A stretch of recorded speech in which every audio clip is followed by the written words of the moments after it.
Halo rekan LMA, selamat datang di channel YouTube Lanto Masa.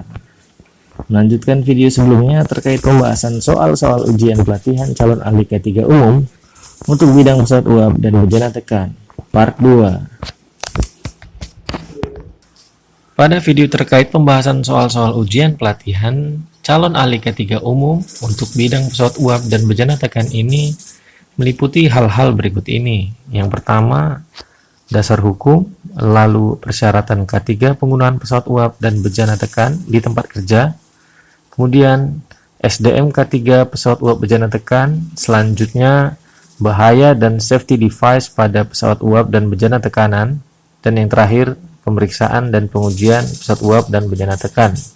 Untuk itu diharapkan untuk menyimak video ini sampai habis. Untuk soal nomor 31, akte izin diberikan oleh pemerintah kepada pemakai atau perusahaan bila A. Hasil pemeriksaan dan pengujian pesawat uap dan alat-alat perlengkapannya memenuhi syarat. B. Hasil pemeriksaan dan pengujian alat-alat perlengkapannya dan alat pembakarannya memenuhi syarat. C. Hasil pemeriksaan dan pengujian appendix memenuhi syarat. D. Semua salah. Berikut pembahasan untuk soal nomor 31. Dan untuk jawabannya adalah A.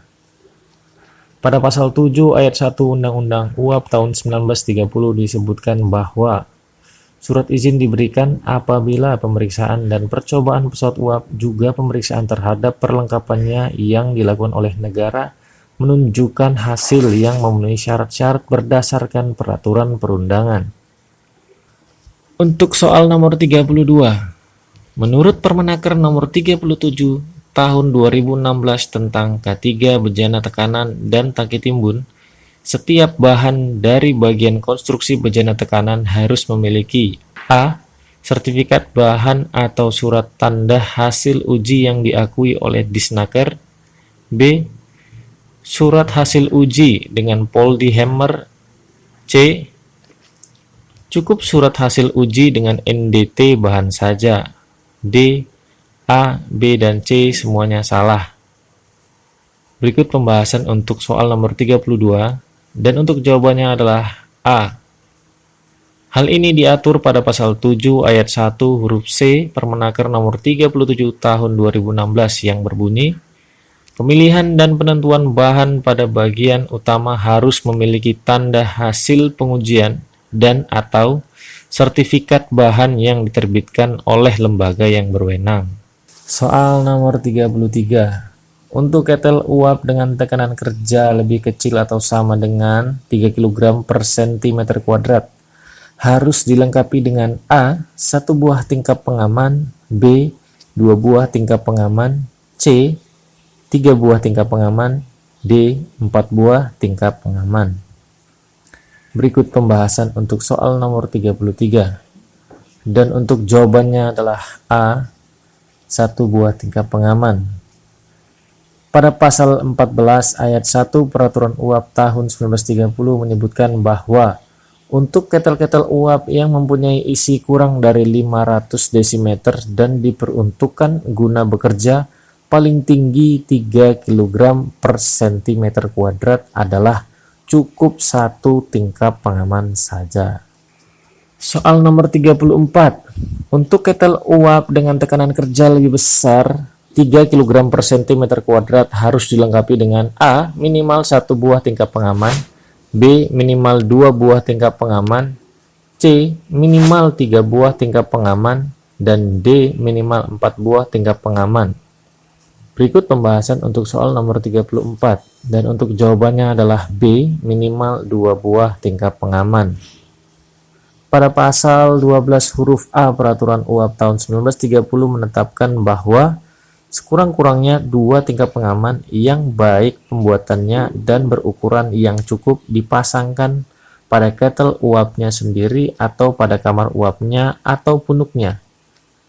Pasal 14 ayat 1 Peraturan UAP tahun 1930 menyebutkan bahwa untuk ketel-ketel uap yang mempunyai isi kurang dari 500 desimeter dan diperuntukkan guna bekerja paling tinggi 3 kg per cm kuadrat adalah cukup 1 tingkap pengaman saja.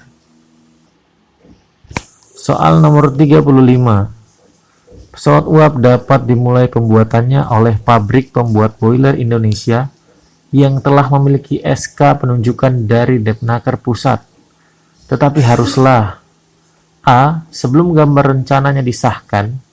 B. Gambar rencananya sedang proses untuk memperoleh pengesahan. C. Setelah gambar rencananya telah disahkan oleh Dirjen PPK Kementerian Ketenagakerjaan Republik Indonesia. D. Bahan elektroda las sudah diuji. Berikut pembahasan untuk soal nomor 35, dan untuk jawabannya adalah C. Setelah gambar rencananya telah disahkan oleh Dirjen PPK Kemenaker RI. Sesuai dengan Peraturan UAP tahun 1930 Pasal 4 Ayat 1 bahwa seseorang yang menghendaki pengesahan atas gambar rencana dimaksud dalam Pasal 5 dari Undang-Undang UAP 1930, pesawat uap yang diperuntukkan guna dipakai di Indonesia harus untuk keperluan itu mengajukan surat permohonan bermaterai di Indonesia pada Kepala Jawatan Pengawasan Keselamatan Kerja di negeri Belanda pada perwakilan dari jawatan tersebut yang berada pada Departemen Urusan Jajahan dengan melampirkan gambar kalkiur dan 2 afdruknya dengan skala tidak kurang dari 1:12 dengan ukuran-ukuran tertulis lengkap dan selanjutnya dengan keterangan-keterangan dari bahan-bahan yang akan dipakai guna pembuatan pesawat uapnya. Soal nomor 36. Pesawat uap yang memiliki tekanan kerja 4 kg per cm kuadrat.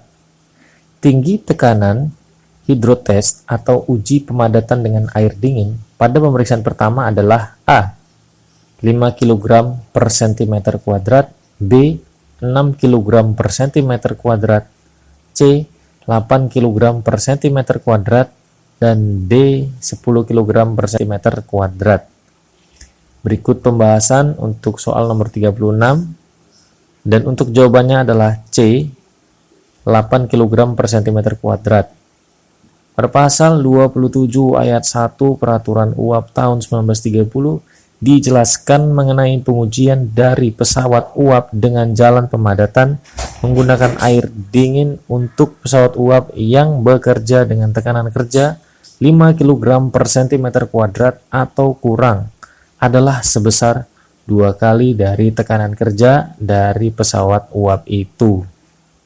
Soal nomor 37. Pesawat uap yang memiliki tekanan kerja 5 kg per cm kuadrat, tinggi tekanan, hidrotest atau uji pemadatan dengan air dingin pada pemeriksaan berkala adalah A. 10 kg per cm kuadrat, B. 9 kg per cm kuadrat, C. 8 kg per cm kuadrat, dan D. 7 kg per cm kuadrat. Berikut pembahasan untuk soal nomor 37, dan untuk jawabannya adalah C. 8 kg per cm kuadrat. Pada pasal 44 ayat 1 Peraturan UAP tahun 1930 disebutkan, pengujian-pengujian dari pesawat-pesawat uap yang dilakukan sesudah pengujian untuk menjalankan pesawat-pesawat uapnya adalah dilakukan dengan tekanan paling tinggi 3 kg tiap cm persegi lebih dari tekanan yang diperbolehkan. Bisa diumpamakan tekanan uji hidrotest boiler pada pemeriksaan berkala adalah tekanan kerja ditambah 3 kg per cm kuadrat, yaitu 8 kg per cm kuadrat. Soal nomor 38. Pesawat uap yang memiliki tekanan kerja 10 kg per cm kuadrat, tinggi tekanan hidrotest pada pemeriksaan pertama adalah A. 15 kg per cm kuadrat, B. 14 kg per cm kuadrat, C. 13 kg per cm kuadrat, dan D. 12 kg per cm kuadrat. Berikut pembahasan untuk soal nomor 38. Untuk jawabannya adalah A, 15 kg per cm kuadrat. Pada pasal 27 ayat 1 Peraturan UAP tahun 1930 dijelaskan mengenai pengujian dari pesawat uap dengan jalan pemadatan menggunakan air dingin untuk pesawat uap yang bekerja dengan tekanan lebih dari 5, tetapi kurang dari 10 kg per cm sebesar 5 kg per cm kuadrat lebih dari tekanan pesawat uap itu, dan pada pesawat uap yang bekerja dengan tekanan yang lebih tinggi atau sama dengan 10 kg per cm kuadrat adalah sebesar 1,5 dari tekanannya itu. Berikut gambaran rumus tekanan uji hidrotes boiler pada pemeriksaan pertama dengan ketentuan tekanan kerja lebih kecil atau sama dengan 5 kg per cm kuadrat, tekanan uji sama dengan 2 tekanan kerja. Kemudian 5 lebih kecil dari tekanan kerja lebih kecil dari 10 kg per cm kuadrat, tekanan uji sama dengan tekanan kerja ditambah 5 kg per cm kuadrat. Dan kemudian tekanan kerja lebih besar sama dengan 10 kg per cm kuadrat sama dengan 1,5 tekanan kerja. Soal nomor 39.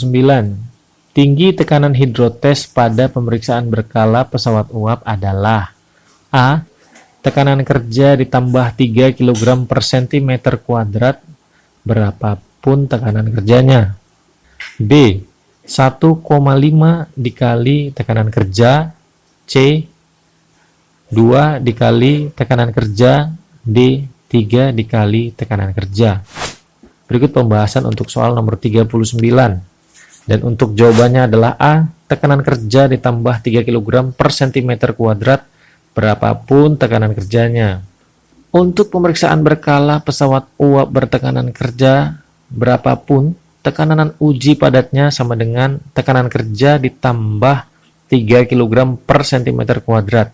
Hal ini dijelaskan pada pasal 44 ayat 1 Peraturan UAP tahun 1930 yang berbunyi, pengujian-pengujian dari pesawat-pesawat uap yang dilakukan sesudah pengujian untuk menjalankan pesawat-pesawat uapnya adalah dilakukan dengan tekanan paling tinggi 3 kg per cm kuadrat lebih dari tekanan yang diperbolehkan.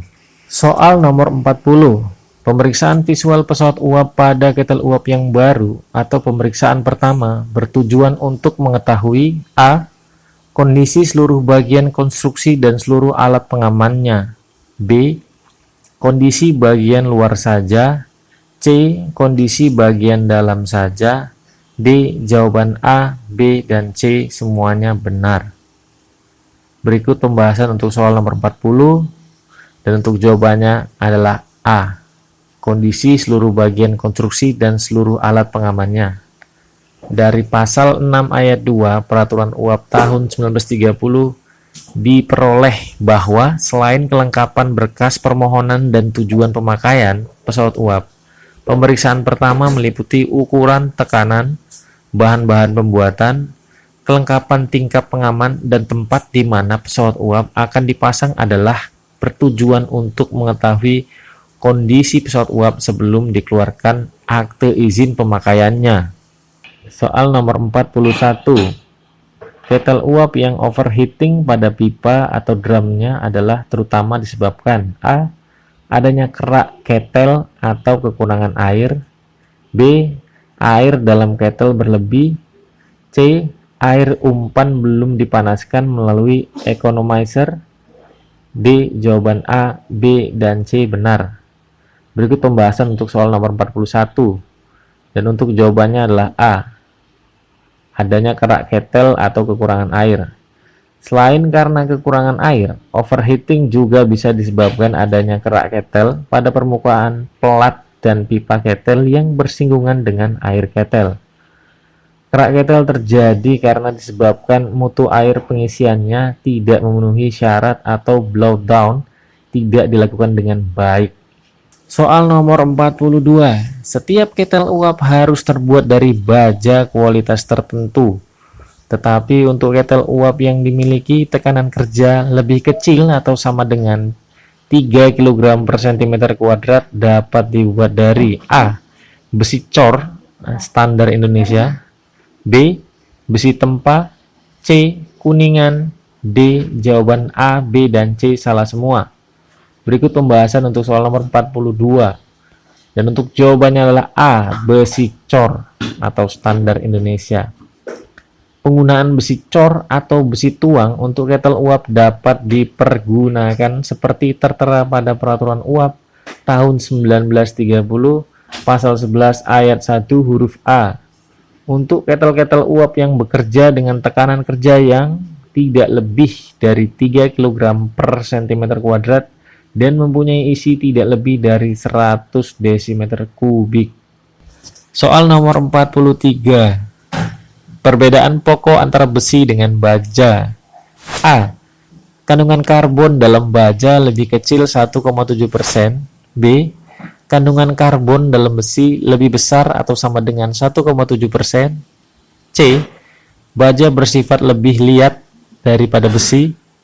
D. Jawaban A, B, dan C benar.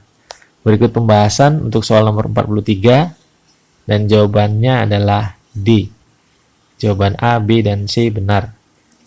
Kandungan karbon, jika dilihat secara mikro, material besi dan baja tidak hanya tersusun oleh ferrum saja, namun terdapat karbon di dalamnya, di mana material dikatakan baja jika memiliki kandungan karbon kurang dari 1,7%, sedangkan untuk kadar karbon lebih dari 1,7% dikatakan besi.